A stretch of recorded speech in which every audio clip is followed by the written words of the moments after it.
दिन टुनटुनी चिड़िया की दुकान पर आती है। अरे टूनी चिड़िया, जरा 1 किलो जलेबी देना तो। अरे टुनटुनी बहन, 1 किलो जलेबी में आपका क्या होगा, थोड़ी ज्यादा लीजिए। अरे नहीं टूनी चिड़िया, वो मेरे घर पर मेहमान आ रहे हैं, मुझे तुम्हारी जलेबी बहुत पसंद है, इसलिए। वैसे कितने रुपए हुए?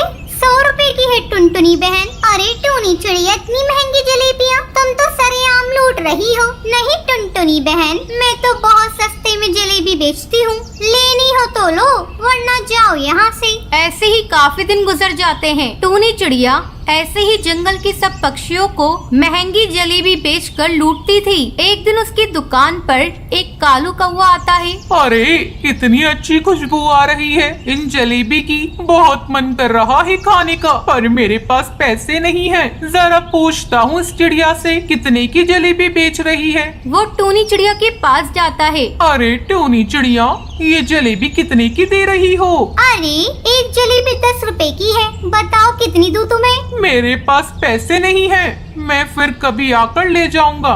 वाह जी वाह, इतनी देर से क्या कर रहे थे यहाँ पर खड़े होकर? मेरी जलेबियों की खुशबू सूंघ रहे थे। लाओ 10 रुपए दो मुझे। टूनी चिड़िया, तुम ये क्या कह रही हो? मेरे पास पैसे नहीं है। टूनी चिड़िया कालू कौवे को परेशान करने लगती है। तभी वहाँ पर बबली कबूतरी आती है और 10 रुपए के सिक्कों को खनखनाती है। टूनी चिड़िया, तुम्हें पैसों की खनखनाने की आवाज सुनाई दी? हाँ बबली कबूतरी, मुझे पैसों की खनखनाने की आवाज सुनाई दी, इससे मैं क्या करूँ? टूनी चिड़िया, जैसे तुम कालू कौवे से अपनी जलेबी सूंघने के पैसे मांग रही थी, मैंने ऐसे ही पैसों को खनखनाकर तुम्हें पैसे दे दिए। अब टूनी चिड़िया को अपनी गलती का एहसास हो जाता है और वो आगे से लालच करना छोड़ देती है।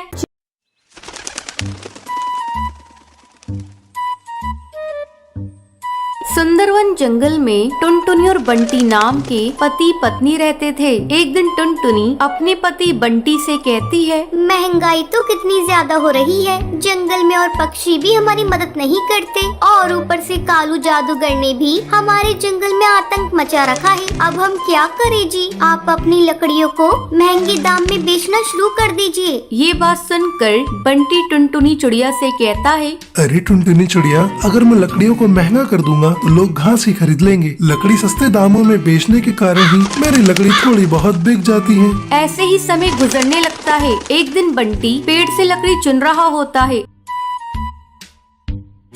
तभी पेड़ के अंदर से एक जादुई चिड़िया निकलती है। वो बहुत रो रही होती है। उसे रोता देख बंटी उस चिड़िया को अपने घर ले आता है।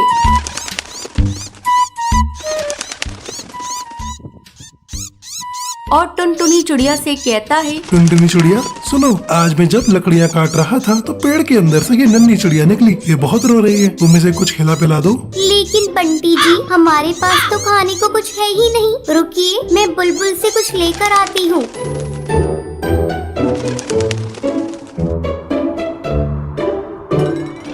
तभी टुनटुनी चिड़िया बुलबुल से चावल दाना लाकर उस चिड़िया को खिला देती है और दाना खाकर वो चिड़िया सो जाती है। अगले दिन बंटी जी, हम अब इस चिड़िया को मिट्ठू तोता को दे आते हैं, क्योंकि हमारे पास इतने पैसे और दाना नहीं है जो हम इसको पाल सकें। ठीक है, जब ये उठ जाएगी तो हम इसको मिट्ठू तोता को दे देंगे। थोड़ी देर बाद टुनटुनी इस चिड़िया को जैसे ही उठाती है, उसके परों में से सोने और हीरे की अशर्फियाँ गिरने लगती हैं। ये देखकर टुनटुनी हैरान हो जाती है और जल्दी से बंटी को बुलाती है। बंटी जी जल्दी आइए, ये देखिए, इस बच्ची के पंखों में से सोने और हीरे की अशर्फियाँ गिर रही हैं। ये देखकर बंटी टुनटुनी चिड़िया से कहता है, ये चिड़िया तो जादूगरनी है, अब हमारी सारी मुसीबत दूर हो जाएंगी और अब तो हम इसका ध्यान भी अच्छे से रख सकते हैं। ऐसे ही दिन गुजरने लगते हैं।